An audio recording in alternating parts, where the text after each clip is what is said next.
এবং আমাদের পুরো সিলেটবাসী টার্গেট একটাই, এবার কিন্তু ওই যেহেতু ইনশাআল্লাহ।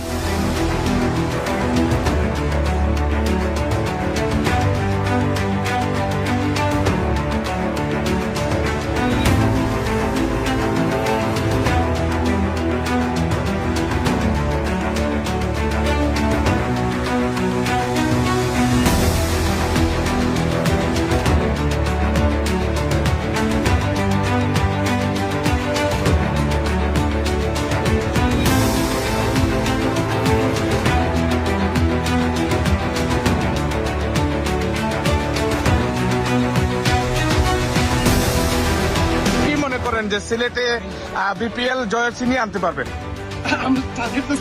আমাদের সিলেটের সবার তো টার্গেট একটাই, টাইটানের টার্গেট একটা, এবং আমাদের পুরো সিলেটবাসীর টার্গেট একটাই, এবার কিন্তু ওই যেহেতু আমরা এবার কিন্তু কাপ নিয়ে, মানে আমরা এবার কাপ গড় লইয়া আইতাম।